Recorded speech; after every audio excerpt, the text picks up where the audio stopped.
जो धर्मराज की छाती में भी जाके धक्का लगे कि गुरु महाराज जी, नंगली निवासी भगवान, अंबाला वाले महाराज आसन पर अपनी गद्दी पर विराजमान है। इस प्रकार का जयकारा लगना चाहिए। वो सतगुरुदेव भगवान की, वो साचे दरबार की। आपने सबने बड़े बड़े प्यारे प्यारे भजन गाए हैं गुरु महाराज जी की।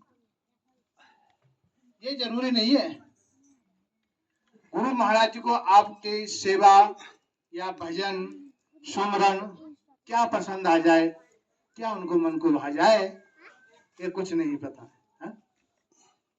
सुमरन दिन रात करो, सेवा दिन रात करो, लेकिन जब तक गुरु महाराज जी के मन को नहीं भाए तब तक उस सेवा को अधूरी समझना चाहिए। क्यों? क्योंकि एक शब्द सत्संग का जीवन को सफल कर देता है। याद नहीं करना है सत्संग, याद नहीं करना है। सत्संग को याद थोड़ी किया जाता है। मजबूत करके एक चीज को पकड़ लो, सेवा सुमरन किसी भी चीज को पकड़ लो, करते रहो करते रहो करते रहो। द्वार धनी के पड़े रहे, धक्का धनी के खाए, और कबहू तो धनी रीझ ही जब द्वार छोड़ न जाए। कभी ना कभी वो अवश्य रीझ जाएंगे। एक धनवान के घर पर एक निर्धन भिक्षा मांगता रहे, बार बार अलख जगाता रहे, बार बार अलख जगाता रहे, और वो धनवान बार बार उसको वहां से भगाता रहे भगाता रहे भगाता रहे। लेकिन जो भिक्षा मांगने वाला है वो भी पक्का होना चाहिए ना। उसी के द्वार पे जाके फिर अलख जगाए, भिक्षा दो मेरे लिए, भिक्षा दो। एक ना एक दिन उस सेठ के लिए भी अवश्य दया आ जाएगी कि तू मेरी जान छोड़, क्या चाहिए तेरे लिए। इसी प्रकार से गुरु महाराज जी दया करते हैं। आप दिन प्रतिदिन जब समय मिलता है, जब आपके पास टाइम हो, टाइम होता नहीं किसी के पास, टाइम आपको निकालना पड़ेगा। टाइम किसी के पास नहीं होता, कहता है कि टाइम हमारे पास है ही नहीं। टाइम आप अपने लिए आपको निकालना पड़ेगा, सत्संग के लिए। सत्संग जहां भी होता है और किसी का भी होता है, टाइम निकाल के उस लाभ को व्यर्थ नहीं जाने देना चाहिए। सत्संग में जरूर पहुंचना चाहिए। जहां सेवा होती है वहां सेवा करनी चाहिए जाके। आप लोग सब बैठे हुए, काल ने गुरु महाराज जी से कहा कि महाराज जी आपके गुरुमुख भजन तो बहुत करते हैं और गाते भी बहुत हैं, सेवा भी बहुत करते हैं, लेकिन मन से नहीं करते हैं। तो गुरु महाराज जी ने जवाब दिया काल के लिए कि मुझे मन से क्या मतलब है। अरे मन तो तेरा है, मन तो तेरा गुलाम है, तेरे कहने पे चलता है। मुझे तो सिर्फ इतना पता है, मेरे गुरुमुख ने मेरा हुक्म माना है, मेरे गुरुमुख ने मेरा हुक्म माना है, इसलिए तू उसको नहीं छू सकता, 84 में नहीं ले जा सकता। जिसने मेरा हुक्म माना है वो मेरा जीव है, मेरे लुक जाएगा। तो आपके अंदर, सबके अंदर गुरु महाराज, आप सब गुरु महाराज के बच्चे ही तो हैं, है? इतनी ठंडी में गुरु महाराज जी का लीलाएं सुनने के लिए, गुरु महाराज जी का सत्संग सुनने के लिए अपने अपने घर से घर छोड़कर आए हुए हैं। गुरु महाराज के साथ तो प्रेम ही तो है, इसी को तो प्रेम कहते हैं।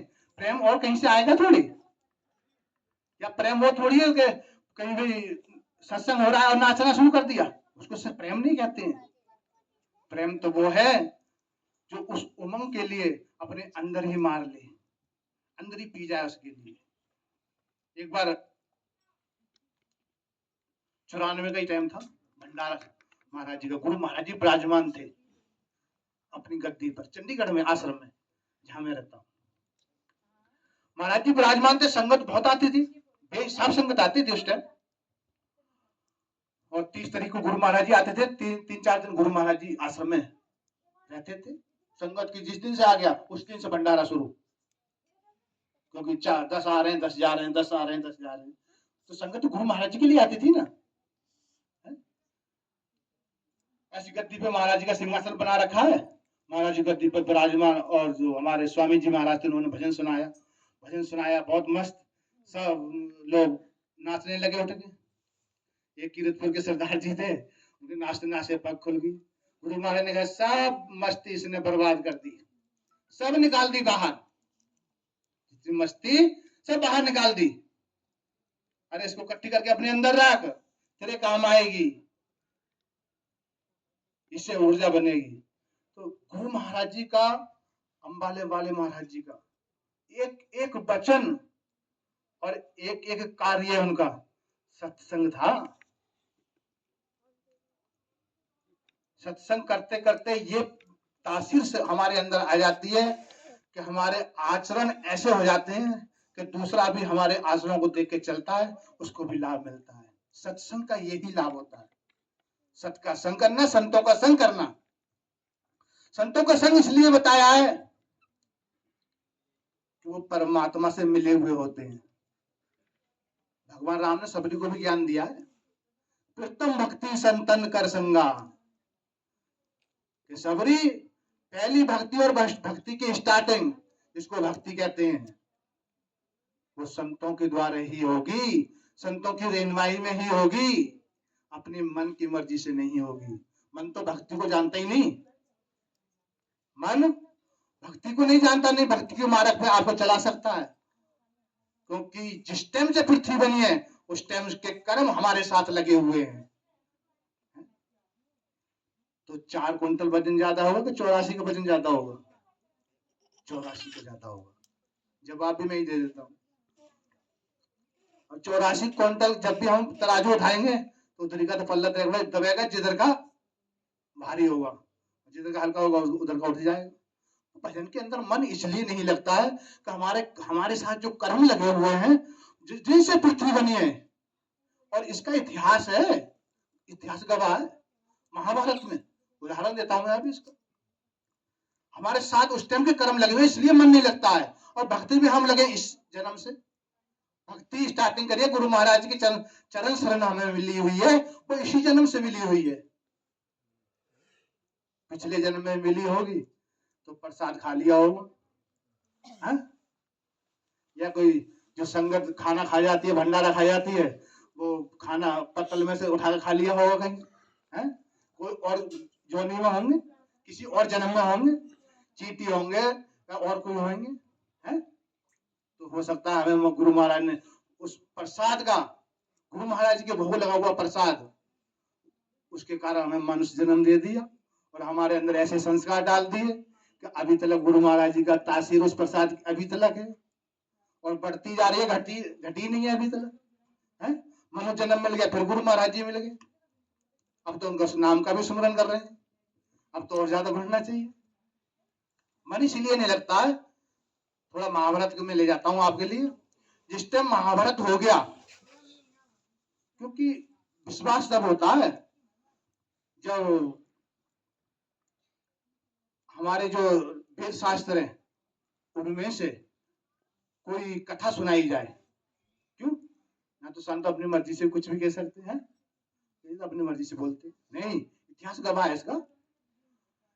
जब महाभारत हो गया और धृष्टराज, कृष्ण भगवान सभा में, सभा लगी हुई है, धृष्टराज राजगद्दी पे बैठे हुए हैं और कृष्ण भगवान उसमें बातचीत कर रहे हैं।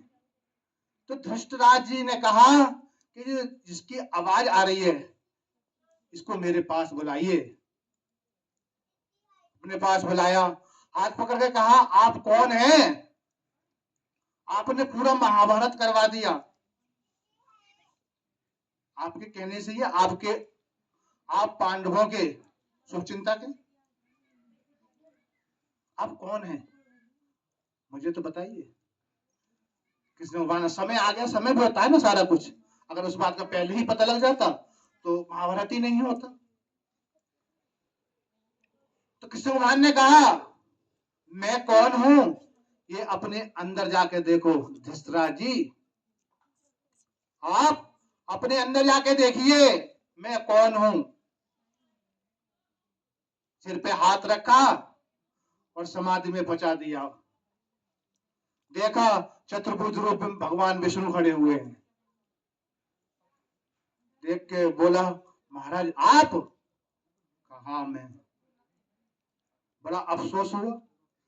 फिर कहा कि अगर मेरे लिए इस बात का पहले ही पता लग जाता तो ये महाभारत होता नहीं, मैं महाभारत होने ही नहीं देता, क्योंकि हार निश्चित थी हमारी। जिस तरह भगवान है उसको कौन हरा सकता है। तो उसने दोष निकाला अपनी आंखों का। तो महाराज मेरी अगर आंखें होती तो मैं आपको पहचान लेता। फिर उसने कहा कि महाराज मैंने इस जन्म में तो कोई ऐसा कर्म किया नहीं है, क्योंकि मैं जन्म से ही अंधा हूं।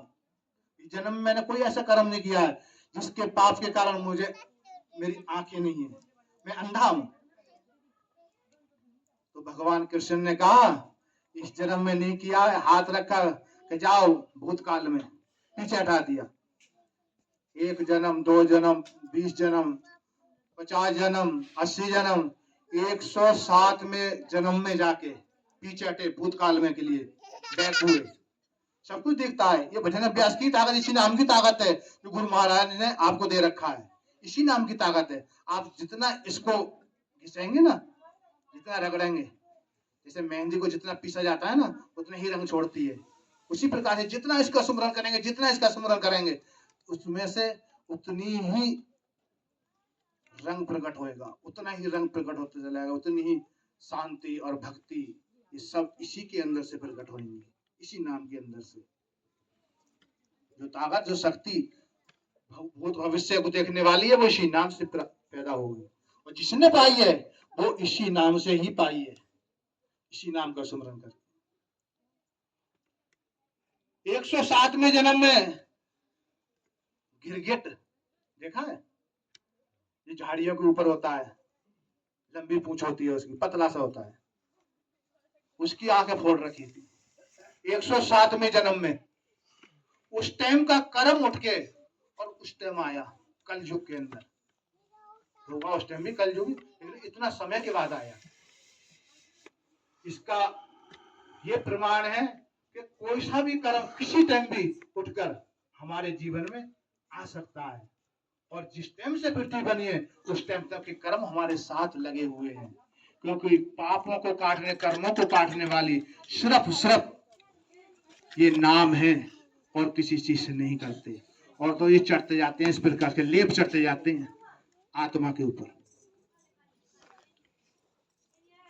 लेप इसलिए चढ़ जाते हैं जिस प्रकार से हम एक लैंप लेके आते हैं, पहले लैंप जलाते थे, अब तो लाइट हो गई है? नई लैंप लेके आते हैं, नया शीशा लेके आते हैं, तेल डालते हैं, बत्ती डालते हैं, जब उस लैंप को जलाते हैं, जब उस लैंप को जलाते हैं पूरे कमरे में प्रकाश प्रकाश कर देता है? अगर उस लैंप के शीशे की सफाई नहीं की जाए तो वो लाइट जो है ना वो उसी में बंद हो जाती है एकदम। सत्संग रूपी हम जिस टाइम उस परमात्मा ने इस दुनिया में भेजे थे, उस टाइम हम नई लैंप थी, नई ज्योति थी, प्रकाश ही प्रकाश था, भगवान का ही सुमरन था और कुछ था ही नहीं। लेकिन इन संसार में आने के बाद सब विकारों ने डेरा डाल लिया इस शरीर में। लोभ, काम, क्रोध, लोभ, मोह, अहंकार, सब ने इसमें डेरा डाल लिया। सत्संग नहीं मिला, सत्संग नहीं किया, संतों का संग नहीं किया इसने, आवरण चढ़ते चले गए, मैल चढ़ता चला गया इस देह रूपी शीशे के ऊपर। और जो आत्मा की जो लाइट थी वो मंद होती चली गई। लाइट मंद नहीं हुई है, लाइट वैसी जल रही है, जो लेप चढ़ रहे हैं उसके कारण हमें मंद लग रही है। आत्मा तो जैसी उस परमात्मा ने बनाई है उसी प्रकार की है, लेकिन उसका जो प्रकाश है उस हमारे कर्मों के कारण उस पर आवरण से चढ़ गए हैं, लेप चढ़ गया है, धूल चढ़ गई है, इसलिए वो लैट उस शीशे से बाहर नहीं निकल पा रही है। सत्संग का काम तो यही है कि सत्संग के वचनों को, संतों के वचनों पर जो चलता है तो मैल धुलनी शुरू हो जाती है।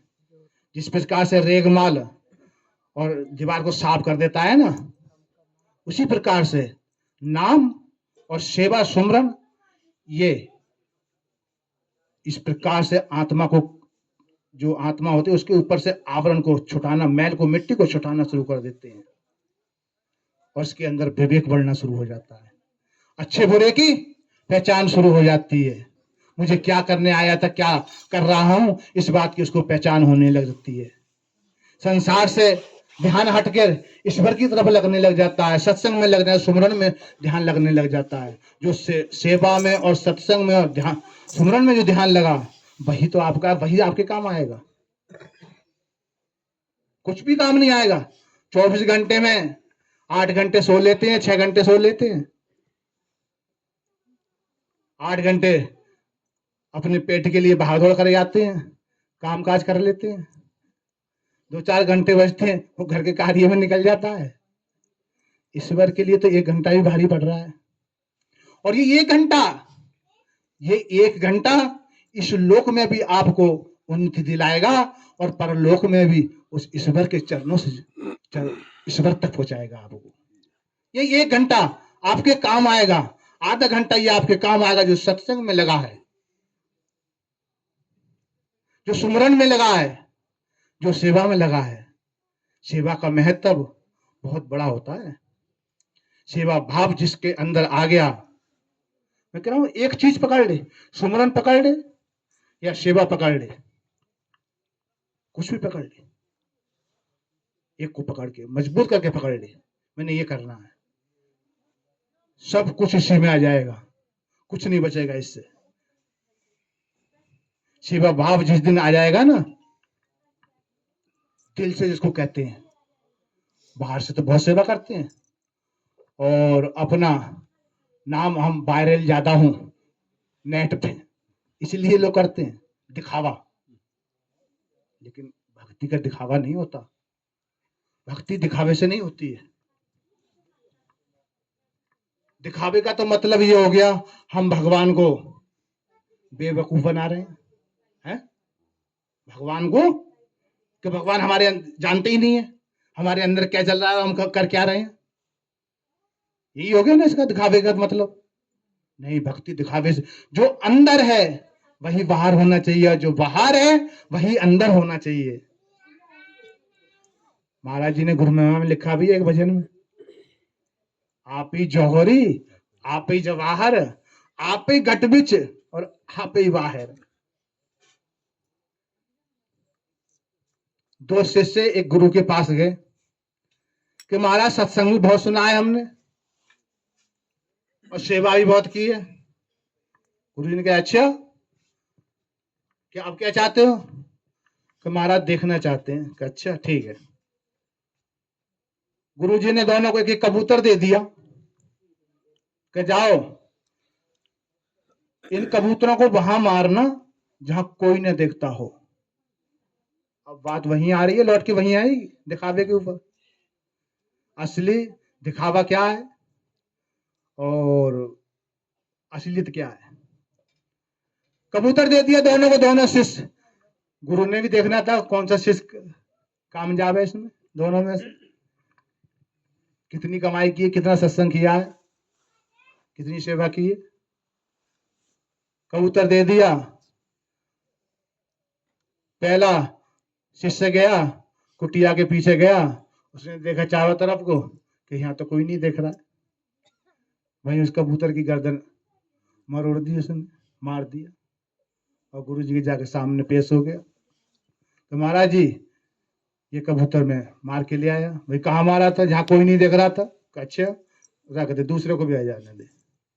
दूसरा पूरे दिन घूमा, उसको कहीं ऐसी जगह मिली ही नहीं, एकांत में चला गया जहां कोई नहीं देखता है। वो कहता है पहले नंबर तो ये कबूतरी मुझे देख रहा है, अरे दूसरे नंबर ये पेड़ बूटे मुझे देख रहे हैं, तीसरे नंबर भगवान तो हर एक जगह है वो देख रहा है, मैं इसको कहाँ मारूंगा। शाम तक घूमा, शाम को आके साबुत कबूतर गुरुजी को दे दिया। महाराज जी मेरे लिए ऐसी कोई चीज नहीं मिली जहां कोई नहीं देखता हो। अच्छा, तू शिष्य बनने के लायक है। यानी ईश्वर को हम कितना जानते हैं, कितना विश्वास करते हैं ईश्वर के ऊपर, इस बात का निर्णय करती है ये कथा। तो सत्संग, धृतराज ने कहा, अभी हम वहीं चल रहे थे 107वें जन्म में जाके गिरगिट की आंखें फोड़ रखी थी। तो इससे ये मतलब ये पता लगता है कि भाई हमारे कर्म उस टाइम तक के जुड़े हुए हैं जिस टाइम से पृथ्वी बनी है, उस टाइम तक के कर्म हमारे साथ है। भजन के अंदर मन हमारा इसलिए नहीं लगता है। लेकिन जो गुरु ने बताया है 10 मिनट या 20 मिनट या जो भी है, उसके हमें अहमियत होनी चाहिए गुरु के वचनों की। 10 और 5 मिनट से नहीं लेना है कुछ भी। जैसे महाराज जी ने कहा, काल ने कहा, महाराज जी आपके गुरुमुख भजन तो करते हैं लेकिन मन से नहीं करते। तो महाराज जी ने डरते ही जवाब दिया, मेरा हुक्म माना है इन्होंने, मैं सिर्फ इतना जानता हूं, इसलिए मुझे प्यार है। तो जो हमारा मकसद है वो सिर्फ महाराज जी के वचनों से है, संतों के वचनों से है। महाराज जी का एक एक वचन, 94 में गुरु महाराज जब चंडीगढ़ में आते थे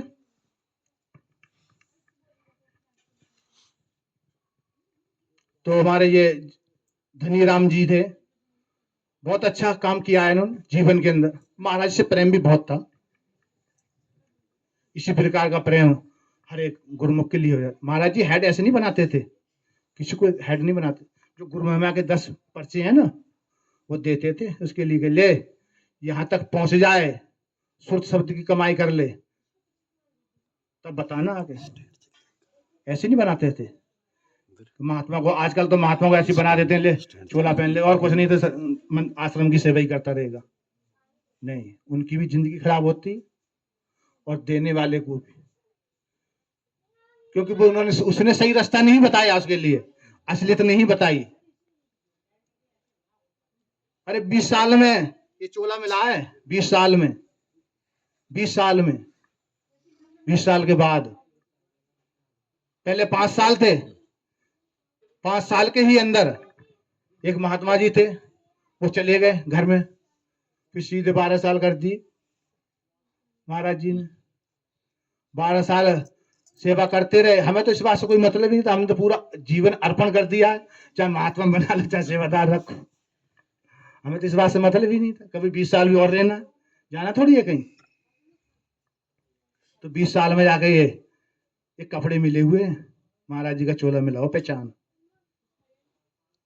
तो नाम का सुमरन, नाम एक ऐसी चीज है, नाम एक ऐसी वस्तु है, जहां भी आप इसको सुमरन करेंगे, जहां भी इसको आप ध्यान करेंगे, उस जगह की मिट्टी भी पवित्र हो जाती है, उस जगह की मिट्टी पवित्र हो जाती है। तो भजन करना बहुत जरूरी, जितने भी गुरुमुख हैं। और दूसरा, एक नया साल आ रहा है 26, सभी गुरुमुखों को नए साल की बधाई है, बहुत बहुत बधाई, नए साल की बहुत बहुत बधाई। गुरु महाराज आपके जीवन को हमेशा उन्नति की ओर ले जाएं, और नाम का सुमरन ये मत छोड़ना कभी भी। सुख के माथे सिल पड़े जो नाम हृदय से जाए, बलिहारी उस दुख को जो पल पल नाम रटाए। महाराज जी का कहना है, अगर सुख इतना हो जाए कि भगवान को ही भूल जाए, कहते हैं ऐसे ऐसे सुख के ऊपर तो पत्थर पड़नी चाहिए, और दुख वो भी अच्छा है जिसमें उस परमात्मा की याद आ रही है।